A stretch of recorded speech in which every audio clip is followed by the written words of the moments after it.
कितने भी सांप्रदायिक हों, इनका मुंह तोड़ करके बाहर निकाल दिया बीजेपी ने। शिवराज सिंह चौहान इतनी बड़ी बड़ी बातें बोलते हैं, इनको बाहर निकाल दिया। नितिन गडकरी, इनको भी बैंड बजा दी भारतीय जनता पार्टी ने। योगी पर भी एक्शन ले सकते हैं। जी हां, अंदर के सूत्र ये बता रहे हैं, कितना झूठा है कितना सच्चा इसको हम यकीन के साथ नहीं कह सकते, क्योंकि जो भी नेता आएंगे, क्योंकि अगली गाज योगी आदित्यनाथ पर गिर सकती है उत्तर प्रदेश में। हालांकि पंगा नहीं लेंगे योगी आदित्यनाथ से मोदी और शाह, लेकिन यह कहा जा रहा है राजनीतिक हलकों में यह बात चल निकली है कि मोदी अपना उत्तराधिकारी पहले से सेट कर देना चाहते हैं अमित शाह के रास्तों ट्वीट आने के बाद भारतीय जनता पार्टी के लोगों को मिर्चे लग जाते हैं। और मिर्चे लगे भी क्यों ना, क्योंकि राहुल गांधी सीधे गरेबान पकड़ करके मुंह पे जो है ना प्रधानमंत्री मोदी की सरकार को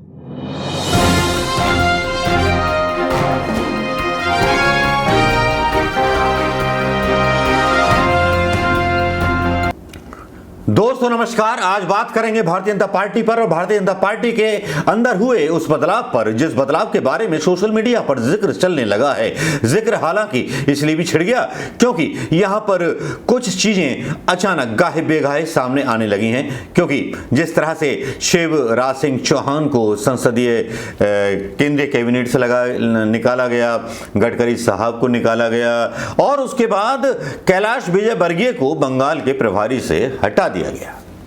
अब इन चीजों के मायने समझने की कोशिश कीजिए। बीजेपी ने 2023 विधानसभा चुनाव से पहले एमपी के दो बड़े नेताओं को केंद्रीय संगठन की जिम्मेदारियों से मुक्त कर दिया है, यानी कि उनको संन्यास दे दिया है। एमपी सीएम शिवराज सिंह चौहान को संसदीय बोर्ड से बीजेपी ने बाहर कर दिया। इसके साथ ही एक सप्ताह पहले कैलाश विजयवर्गीय को पश्चिम बंगाल के प्रभारी पद से हटा दिया। 2024 में लोकसभा चुनाव हैं, इससे पहले 2023 में हिंदी भाषी राज्यों के 3 बड़े राज्य विधानसभा चुनाव हैं। ये गोदी मीडिया सफाई दे रहा है, ये उसकी न्यूज है। पहले इसकी न्यूज सुन लीजिए, उसके बाद हम अपना खंडन या मुचमुंडन या गजमंडन डालेंगे। इसे लेकर बीजेपी में बदलाव की शुरुआत हो गई है। बीजेपी की नजर अभी मध्य प्रदेश और छत्तीसगढ़ पर है। छत्तीसगढ़ में एक सप्ताह के अंदर 2 बड़े बदलाव हुए हैं। प्रदेश अध्यक्ष से लेकर के नेता प्रतिपक्ष तक के चेहरे बदल दिए गए हैं। एमपी में सुगबुगाहट शुरू है कि एक सप्ताह के अंदर एमपी के 2 बड़े नेता राष्ट्रीय स्तर के संगठन में जिम्मेदारी से मुक्त कर दिए गए हैं। इनमें सबसे बड़ा चेहरा एमपी के मुख्यमंत्री सीएम शिवराज सिंह चौहान का है। वहीं पिछले दिनों बीजेपी के राष्ट्रीय महासचिव कैलाश विजयवर्गीय को पश्चिमी बंगाल के प्रभारी पद से मुक्त कर दिया गया। इन बदलावों का साफ संकेत मिल रहा है कि एमपी में कुछ बड़ा होने वाला है। मतलब प्रिंट मीडिया के द्वारा गोदी मीडिया के इशारे पर यह बात डाली जा रही है, कुछ बड़ा होने वाला है, कुछ बदलाव होने वाला है। और गडकरी साहब ने तो एक ऐलान कर दिया था आज तक में कि मैं तो पेट्रोल जो कंपनियां चल रही हैं उनके खिलाफ हूं, मैं तो ये चाहता हूं वो चाहता हूं।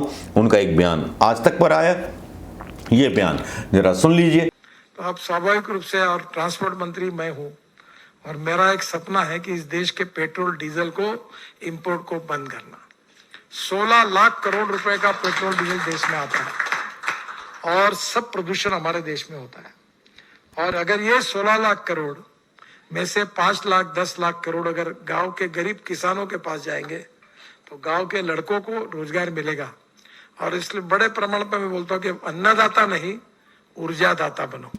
यह बयान आपने सुन लिया होगा। इस बयान को सुनने के बाद आप थोड़ा मतलब निकालिए, यानी कि अदानी की कंपनी के खिलाफ बयान दे दिया तो उनको भी, भाई साहब को विदा कर दिया कि अब जरा साइड वाल हो जाइए।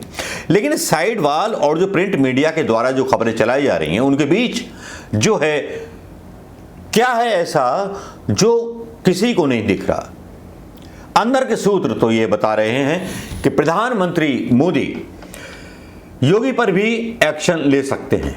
जी हां, अंदर के सूत्र ये बता रहे हैं, कितना झूठा है कितना सच्चा इसको हम यकीन के साथ नहीं कह सकते, क्योंकि जो भी नेता आएंगे, क्योंकि अगली गाज योगी आदित्यनाथ पर गिर सकती है उत्तर प्रदेश में। हालांकि पंगा नहीं लेंगे योगी आदित्यनाथ से मोदी और शाह। लेकिन ये कहा जा रहा है राजनीतिक हलकों में ये बात चल निकली है कि मोदी अपना उत्तराधिकारी पहले से सेट कर देना चाहते हैं अमित शाह के रास्तों में आने वाली अड़चनों को हटा देना चाहते हैं, क्योंकि नंबर 2 हैं अमित शाह और उनके हिसाब से चल रही है पार्टी।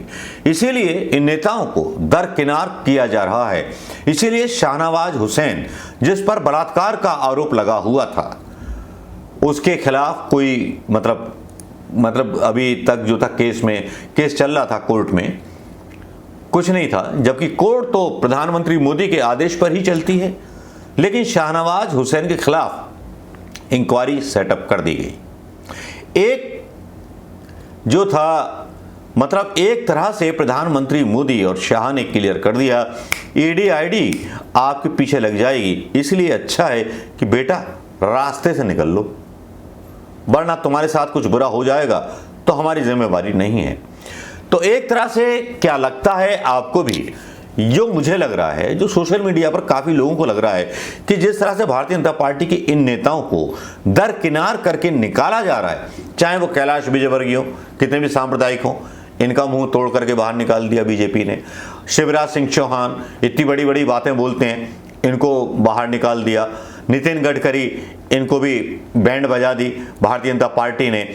तो क्या आपको लगता है कि गुजरातियों के लिए सब रास्ता साफ किया जा रहा है?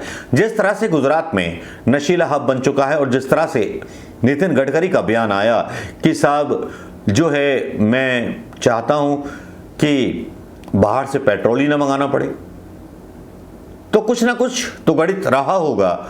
और सब उन जो अमित शाह से सीनियर लोग थे, केवल उनको क्यों हटाया जा रहा है और अगली बारी किसकी है? ये एक अनोखा मेरा अंदाजा है कि आने वाले टाइम में 2024 का जो चुनाव लड़ा जाएगा वो अमित शाह के नाम पर लड़ा जाएगा। और इस बीच कुछ ऐसी घटनाएं होंगी जिसमें कुछ दंगे भी होंगे, कुछ हमले भी होंगे, कुछ वोट भी होंगी। वोट आज बरामद हो ही गई फडणवीस के इलाके में, शिवसेना के इलाके में वो वोट मिल जाती तो बड़ा इश्यू बन जाता, भारतीय जनता पार्टी और पूरा मीडिया लग जाता कि वोट कैसे आ गई, सरकार की नाकामी है, ये नाकामी है। जबकि केंद्र सरकार की नाकामी है कि केंद्र सरकार की सेना क्या कर रही थी कि जो वोट भटकती मुंबई के किनारे पर हथियार से भरी हुई आ गई।